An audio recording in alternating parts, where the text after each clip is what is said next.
Welcome to Revitalize and Replant with Mark Clifton, where we equip pastors to take their churches from declining to thriving by pointing them to a new future and a new hope. Join us weekly for encouragement and practical advice in your pastoring journey.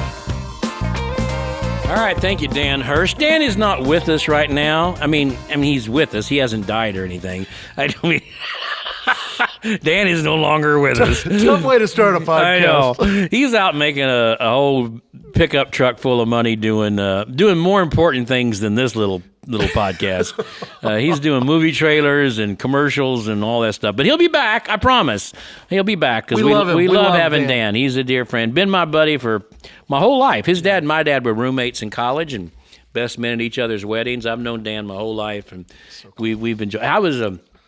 I planted a church years ago, and he was the music leader. We planted that thing together. Where was that one? That was in Blue Springs, Missouri. Is that right? Yes, and we were young, and I can only imagine. It was not good. We actually convinced our organist. We had an organist back then. We convinced her to play Yellow Submarine for the offertory if she played it real slow like a church song, and she did, and nobody noticed. That's just one of the many things I can only imagine, man. Yeah, and she played it real slow. And anyway, I'll never forget. People looking around going, I think I've heard this before. That's a beautiful song. Thank you. That was just great. Okay, anyway. This is our friend Chuck Lawless. Are you ready? 13 church members who drive me crazy, which is good because I've got 15 members, and 13 of them drive me crazy. Your whole church. My whole church. 13 types of church members who drive us crazy, all right? And then at the end, we're going to talk about what to do about it. Okay, right? yeah. Let's bust through this. You Basically, ready? we're going to remove them from the membership roll.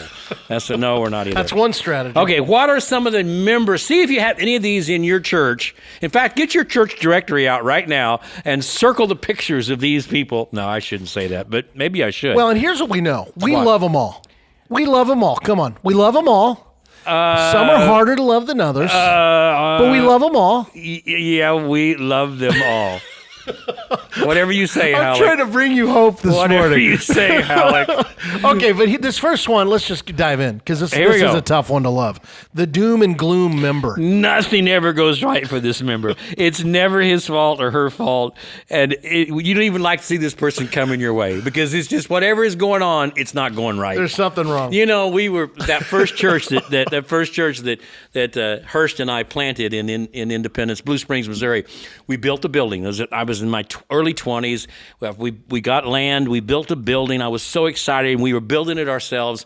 And it was hot day. We're up there putting the roof on. Hot day. And a bunch of our young men were up there. A couple of them weren't even believers yet. Their wives were coming to our church, but when they found out we were putting the roof on, yeah, they were willing to come help. So we were so excited. These unchurched guys were up there on this really hot day helping us roof this church. And I had this one older member. He drove a Cadillac. He'd have to drive a Cadillac, wouldn't he? Big old white Cadillac. He pulls right up into the yard, right? And he gets out of his Cadillac and he hollers up at us on the roof. He goes, "Hey, what kind of shingles are you guys using?" And the roof was like 3/4 done. And one of those young guys responded the kind it was, "Well, you made a big mistake there, because I'm telling you what, they're not going to last very long." And he got back in his car and drove off. That was it. No encouragement. No encouragement. What are we supposed to do? Rip them all off? I mean, what the heck? And that's the doom and gloom. That's the doom and gloom member. Nothing's ever right. It's not his fault, but you're not doing it right. I love it. That's tough. Okay, here's the next one. Boy, we know this. The on the edge of leaving. On the edge of leaving. He's always member. Threatening to leave over something. There's something. All right. The thing is, he never does. Right? You'd like him to, but there's so much that you have learned. You just ignore his threats. Anyway, and you might want him to leave, but there's always those people that sort of hang that out there. You know, Pastor. Things have changed around here, and we just may not stay. If you don't have something for the youth, I'm afraid we're going to have to go somewhere else. Or if we don't start doing this, I think we're going to have to look for another church. Yeah. That kind of thing. Oh, I just detest that. Listen, you know what you got to do is, in love, you got to call them on that and say, well, let's talk about this. This is a problem. I just had recently somebody who's been at our church for years say, well, you know what? I just don't trust our pastors anymore. Really? Yeah. And I said, well, listen, we need to talk about that, because that's a significant thing. And I think he realized right away he kind of taken it a little too far. And Well, I don't know if I don't trust the pastors. I just, well, let's talk about it, man, because here's the truth. It's not good for them. Think about it. If they're just constantly unhappy with your church, if they've got a family, their kids are hearing that at home, it's not good for them. It's not good for them spiritually. It's not good for their marriage. And quite frankly, it's not good for the congregation. And so I think with this kind of person, sometimes you just have to have an honest, like just to define the relationship talk with them. And say, where are things at? Can we make this work? Right. Because you know who we are. Well, and again, I do believe that if you're the shepherd, you care for every sheep, right? You don't get to choose the good sheep from the difficult sheep. In fact, the difficult sheep may need the shepherd more than the good ones do, right? More of your time, I should say. So don't hear what I'm not saying. I'm not saying you immediately lip off to him and go, oh, then go ahead and leave. But I think if this becomes a complete habit, I think you do say, well, let me sit down with you. You have a pattern of not being happy here, and I care about your spiritual growth. And maybe you've mentioned leaving several times. Let me suggest some churches that might be better for you, and I'd be happy to help you make that transition. Yeah, that's really good. That's good. Okay, here's the next one. You ready? Yes. The amateur theologian member. Okay, this member thinks he knows theology, and he's always debating something. Usually he has his own theological stance that he fights to promote and defend. Right. I had a church member years ago who had written a tremendous amount on Moses and the Old Testament and some other stuff. And he had this 3-ring binder, and it was some really strange stuff, all right? Yeah. And he was always wanting to argue with me about it, and he wanted to teach it. Could I have a Sunday night where I could teach this? I mean, you get these people who have these theological bents. They read one book or whatever, and they want to argue about it constantly. The amateur theologian. I love that. They always debate it. They usually have some strange theological stance that they want to promote or defend. I've had some who don't believe in denominations. We all ought to be in one denomination. I've had those guys show up at church. I've had guys who don't believe in church membership. That's true. I've had that too. And so why do we do membership here? Where's that biblical? Right. There's always something. There's always something. Always something. Yep. Okay, how about this next one? The have you heard member. Okay, he wants to be in the know about everything in the church. In fact, he's involved in almost all of the church's gossip and gets angry when he's out of the loop. I haven't heard about that. Never. Why didn't I know about that? That's right. I didn't know we were going to do this. You have a business meeting. You say, now we've decided we're going to go ahead and paint these bathrooms. Wait a minute. Yeah. I didn't know we were going to paint them. Yeah. Where did we decide that? Yeah. Who said we could do that? Dude, I know this guy. Oh yeah. And by the way, if you kick him out of your church, there's somebody else that'll take his place. Yeah. Because I just love that. Well, and this is, and you could speak to this, but one of the unique challenges in smaller churches sometimes is this voice is louder. It is. Than in larger churches. It is. And there's this sense where everybody ought to know everything. Yeah. And if I walk in and a picture has been moved or a Sunday school classroom has been changed, who said we could do that? I didn't know we were going to do that. And after a while, you go, do I have to tell everybody everything? Yeah, exactly. And it can be really frustrating. That's right. For sure. Number 5, the church shopping member. In other words, they show up about every 6 months and reaffirms the commitment. Oh, I love this. We're so happy, and we're going to be coming. And our family, we really love being here. They come for 2 or 3 Sundays, and then they're gone for 6 months again. We call these, literally, we call these fans in our church. We identify them as fans, okay? They're not attenders, they're not members, they're fans. We love this church. We love our pastors. We love what we're about. Calvary's the best. It's unbelievable. See them in 3 months. They come back. You're texting them. Everything okay? We love it. We couldn't be more in. It's unbelievable. And it's like, okay, what's really going on here? Are you going to other churches or what's? Man, no, man. We love this thing. I know. It's actually the hardest. This is one of the hardest person to shepherd. It really is. Because you're like, they're not negative necessarily. No. And what it is, in their life, they just have this pattern of inconsistency. Yeah. And all of a sudden something happens. We need to get back in church. Yeah. And so they come for 2 or 3 Sundays, perhaps they're all in, and then they're gone again for 2 or 3 months. Yep. And it can get so frustrating. Yep. And with this church shopper piece, it's like, so they may go check out some other churches, but they always end up back. Well, you mentioned a moment ago that there's some guys who have a theological bent that they don't believe in church membership. Yeah. And that's because it gives them a freedom. If I want to go for 6 months and hear this preacher because I like him, I can do that. And then I can come back here because because, man, we love this church. Yeah. But then there's this good worship team over here, and we want to go over there. And so they just move around from place to place, especially in an urban environment. That's right. They exactly. can do that. Yep. How about number 6? Okay, this is great. The constitutional lawyer member. Nobody knows the church constitution like this member does. And he brings out the documents anytime he doesn't like something. That's right. Absolutely. But, man, we've seen this specifically in church revitalization work. Of course we have. In fact, this guy has ended many attempts to replant churches, sadly. And legally. Yeah, that's right. We'll talk about, we're going to have an adoption, right? Yep. And this church is going to come in and going to adopt. We can't do that. Constitution doesn't allow it. Well, the church is going, no, we can't do it. I mean, I remember specifically at Warner Road Baptist Church, when I went there, they had a huge constitution and bylaws like every other church, because the church used to run 800 and now it had 18. And I said, look, if I'm going to come, then we're going to suspend the Constitution and bylaws. And for the next year, I'm going to pick 2 of you members and myself. And the 3 of us are going to make every decision short of borrowing money, selling the property, or closing the church. Well, we can't do that because the Constitution won't let us. Well, we had a former Superior Court judge in the state of Missouri who was a member of our church. And he had Parkinson's, and he was homebound. He wasn't able to attend, but everybody trusted him. He'd been a deacon and a key member of that church and a Superior Court judge. So I went over and I talked to the judge, and I said, I would like to do this. And he said, you can do it. He said, look, as long as you have the president of the organization, the treasurer, and you send an annual report, this was the state of Missouri, and as long as the church agrees to set the Constitution bylaws aside for a year, the church can do it. You can do it. He said the church, he said it exists based on consensus of its membership. And so I went back and they said I could. But again, you get somebody who's the letter of that law. We've found in revitalization, sometimes they'll put a stop to it and say, look, we can't do this. The Constitution won't allow it. And it's like, good night, nurse. What about the New Testament? Yeah. And you can change the Constitution. The church can change it.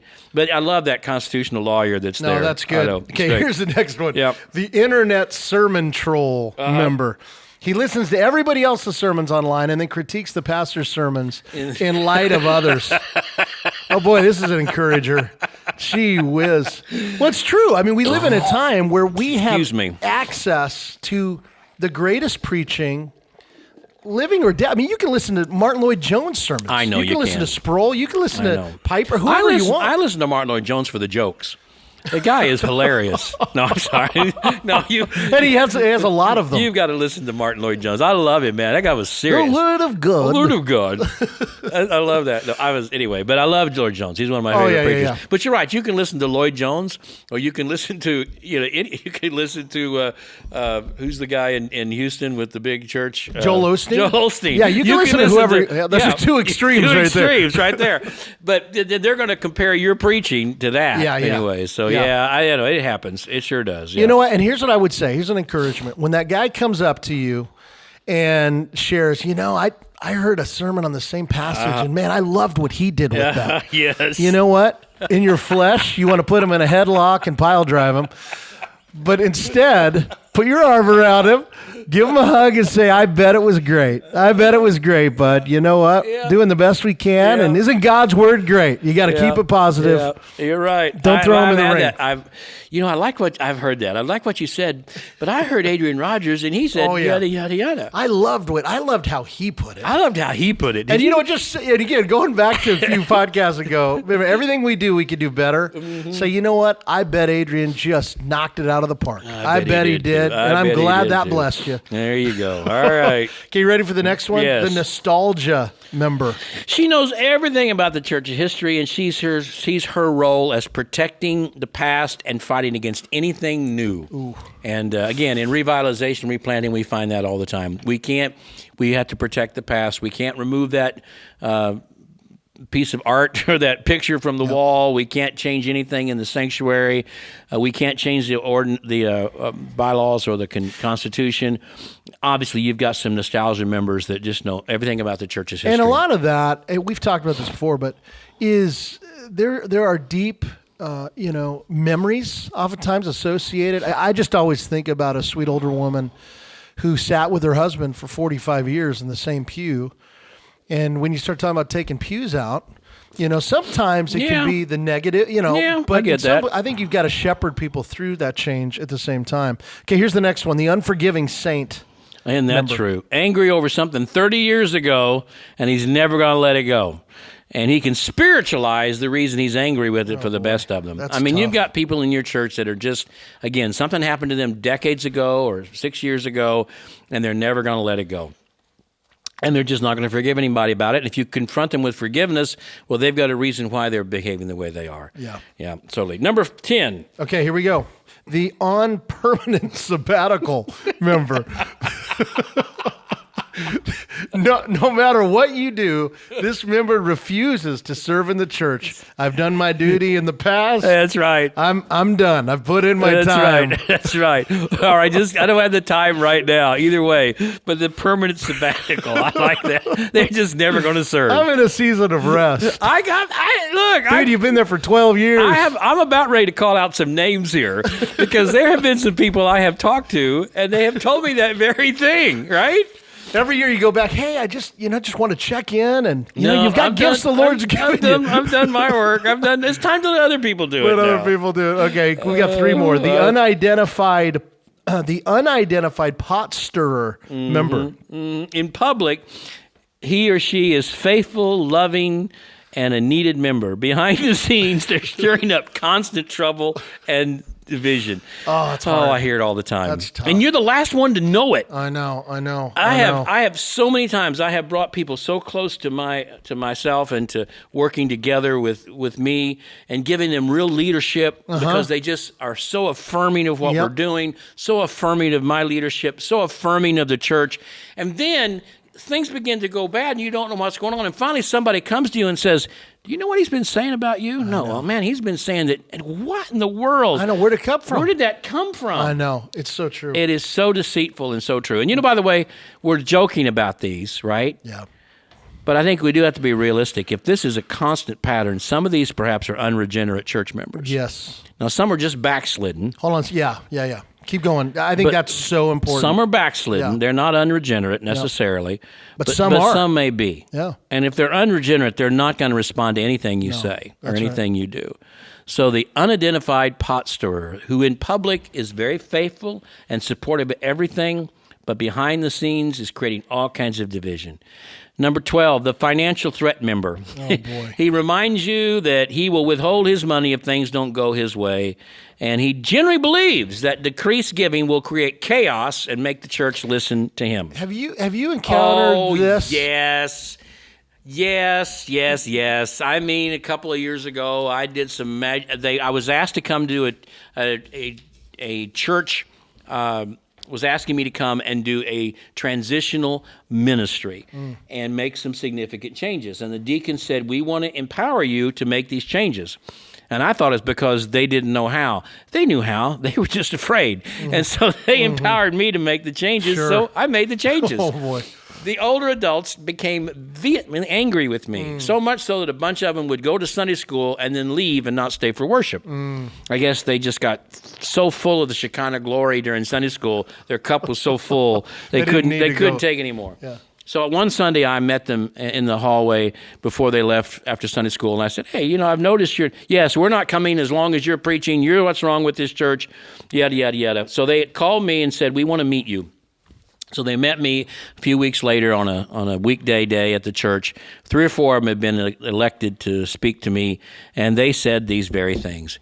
All you care about are the young people. You don't know who pays the bills in this church. We've paid the bills for all these years. We pay the bills now, and we have decided that until you leave, we're not going to be giving anymore. Wow.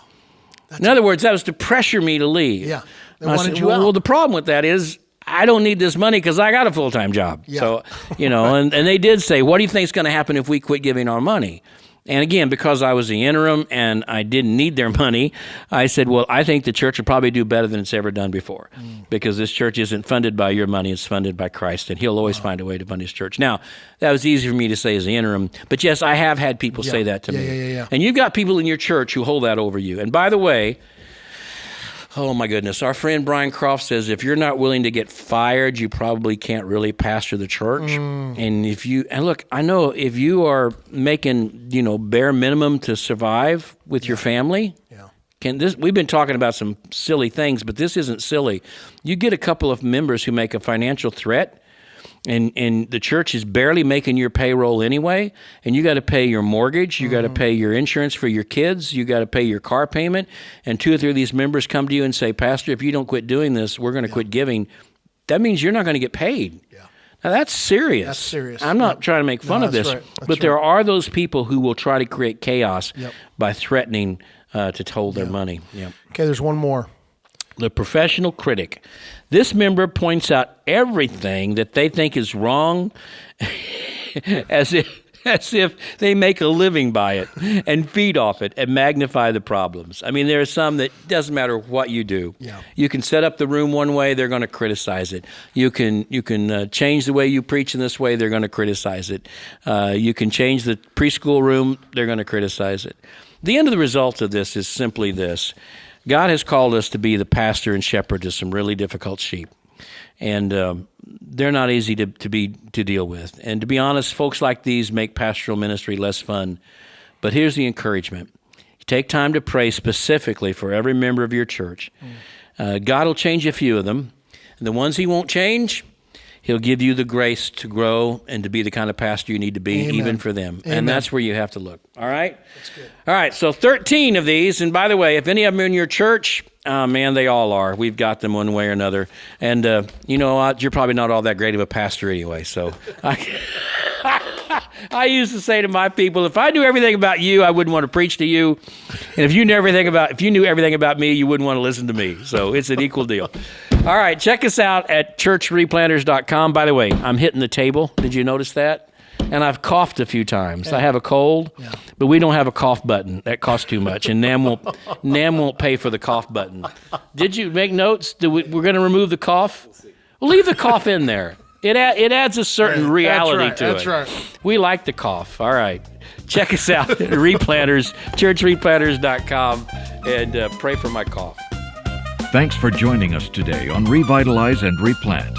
This podcast is brought to you by the North American Mission Board, where we help dying or struggling churches regain health for the glory of God and the good of their communities. If you found this conversation helpful, don't forget to subscribe to the podcast on your favorite platform. To learn more about becoming a replanting pastor or to explore resources about revitalization for your own church, visit churchreplanters.com.